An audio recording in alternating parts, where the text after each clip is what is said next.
Today's video is powered by Hawpog. Skip it up and that up.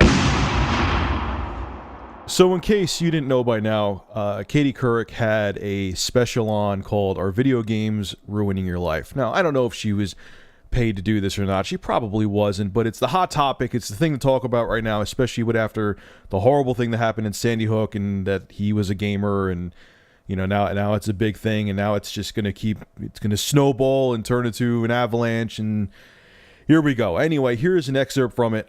This guy, his son, who spent 72 hours one time playing Halo 3, killed his wife, shot her, and then shot him. Here's a little clip from Katie's show and her talking to this guy. What role do you think, Mark, violent video games played in Danny's actions?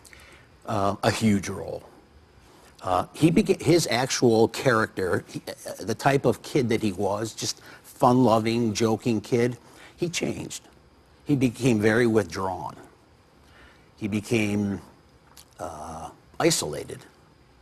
And we were wondering what was going on. It literally changed him. We did not know that he was playing hours and hours and hours on end. In fact, the longest he ever played Halo 3 was for 72 hours, like 3 straight days. And all he did was go to the bathroom, drink pop, and eat a couple bowls of cereal. No sleep. And you saw him doing this, and you tried to stop it, but you just couldn't? No, we couldn't. Now, in our home, yes, he could not play them in our home. We would not allow them.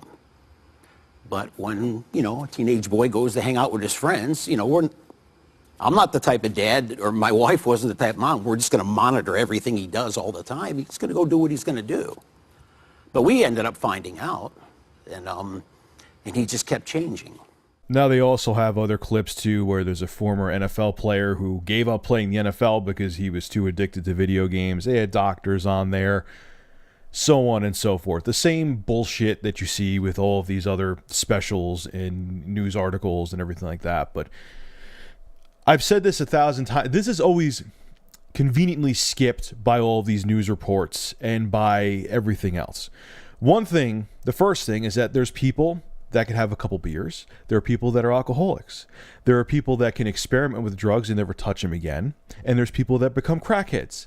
There's people that can, go to McDonald's and just have a burger and fries once in a while. And there's people that, slam 4 hoagies in one sitting. There are people with addictive tendencies. Okay, there's people also with psychological issues. Okay, I'm sure there are many people I know that have had Halo marathon. First off, 72 hours playing Halo. Okay, fine, great. Whoopee, golf clap. You don't have it in your house, but what your kid was? What was he? 15 or something like that? I forgot the age, but he was a teenager. You didn't care what he was doing for 3 days straight. Kind of interesting. Now look at the former NFL player they had on there. You would give up your football career to play video games. I obviously enjoy video games. I have a tech channel on YouTube that I work on every day that is about video games. But I leave the house and do other things. And if I was an NFL player, I would sure as shit put the controller down to play football. Okay? If someone wants to go out, I'm going to go out with them. I'm going to leave my house. You're taking extreme examples, just like there's extreme examples of other hobbies. Right? There's people that sit around and play Magic the Gathering all day and are in their 40s and haven't worked a real job yet. There's always an extreme of every single hobby. On top of that too, and this is the part that just flips my shit. I've talked about this 1,000 times before, but since everyone just seems to conveniently skip this part, I'm going to, refresh Katie Couric's memory and other people who are anti-gaming and all the housewives they had in her audience that are like sitting there like gasping with their hands over their mouths. There are ratings on the box. There's mature on the box. There's teenager on the box. Those big, bold ratings let you know that, I have an 11-year-old. Maybe it's not a good idea to buy this game for him. And if you do, it's your responsibility at that point. Just like when you buy a Blu-ray with the movie on it, it shows you the rating of the movie. Just like when you buy an album and it has explicit lyrics on it. You buy it for your kid, you know what you're getting into. I'm so tired of these articles hinting that the government needs to parent the kids, not the parents. Please, Big Brother, save us again. Stop with the bullshit. It is a form of entertainment. Every single person I know. All right, look at my partner Tony from Smartphone Nation. He has a full-time job. He does this as a part-time job with me at Smartphone Nation. He has his own channel, and he has a wife, and he has 3 kids with 1 on the way. Is he not a functioning member of society? I don't get it, man. This is a cop-out for something else. You know, it isn't that there's something seriously wrong with the mental health of Americans, especially.